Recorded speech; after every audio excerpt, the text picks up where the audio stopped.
और ये कोई मैं पहले भी कह रहा हूँ और वापस कह रहा हूँ, इस विजय में मेरा बहुत छोटा उसमें मैं समझता हूँ कि सहभाग है। एक ये हमारी जो पूरी टीम है, इस टीम ने इस विजय को लाया है।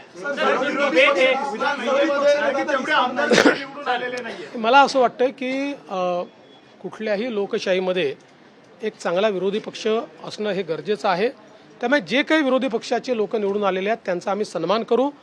त्यांचा आवाज छोटा असो की मोठा असो, ते ज्या योग्य गोष्टी सांगतील त्या योग्य गोष्टींवर आम्ही त्यांना प्रतिसाद देऊ।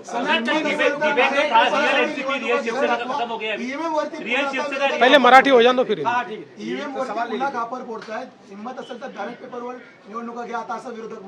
आम्हाला ते माहितीच होतं।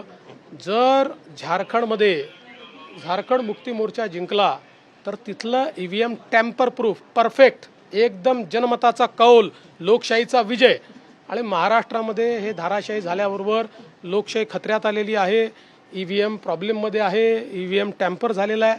मला असं वाटतं की कुठेतरी अशा परिस्थितीमध्ये आत्मचिंतन केलं पाहिजे आणि खरी कारणं काय आहेत। मला काय त्यांना सल्ला द्यायचा नाही आहे, मी तेवढा मोठाही नाही आहे, पण कधीतरी त्यांना खरी कारणं काय आहेत याचा विचार करावा लागेल। मुख्यमंत्री पदाची स्वप्न पाहिली असे राष्ट्रवादी आणि काँग्रेस मधल्या बड्या नेत्यांचे या विधानसभा निवडणुकीमध्ये पराभव झालेला आहे। असं लोकशाहीची हीच खरी मला असं वाटतं गंमत आहे की लोकशाहीमध्ये कोणाला जनता डोक्यावर घेईल आणि कोणाला जनता धाराशाही करेल हे सांगता येत नाही। या निवडणुकीने पुन्हा एकदा ते दाखवून दिलं आहे। जितके मोठ्या प्रमाणामध्ये यश मिळालेलं आहे, मागच्या वेळेस दातृत्व दाखवत भाजपाने एकनाथ शिंदेना सीएम पद दिलं। आता सगळ्या तुमच्या लोकांच्या अनेक राजकीय नेत्यांचे बाईट्स येत आहेत किंवा प्रतिक्रिया येत आहेत की भाजपाला आता यश मिळालं तर भाजपाने मुख्यमंत्री पद घ्यायला हवं। साहेब, या बाबतीत माननीय अमितभाई शहांनी प्रेस कॉन्फरन्समध्ये क्लिअरली सांगितलेलं आहे, मुख्यमंत्री पद हे कुठल्या निकषावर नाही। मुख्यमंत्री पद तीनही पक्षाचे नेते एकत्रित बसून ठरवतील। एकनाथराव शिंदेजी त्यांच्या पक्षाचे राष्ट्रीय अध्यक्ष आहेत, अजितदादा त्यांच्या पक्षाचे राष्ट्रीय अध्यक्ष आहेत, आणि आमचे जे राष्ट्रीय अध्यक्ष आहेत त्यांना आमचं पार्लमेंटरी बोर्ड हे ऑथराईज करतं। ते बसून जो निर्णय घेतील तो निर्णय असेल, कुठलाही वाद नाही आहे, कुठलाही विवाद नाही।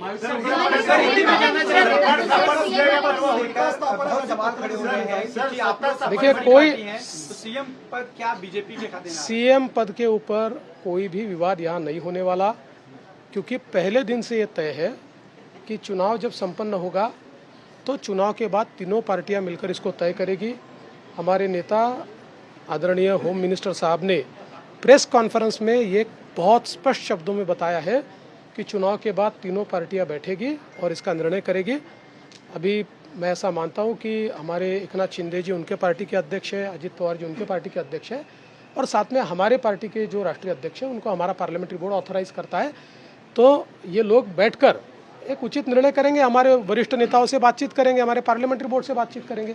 जो निर्णय होगा वो सबको मान्य होगा, इसमें कोई विवाद नहीं।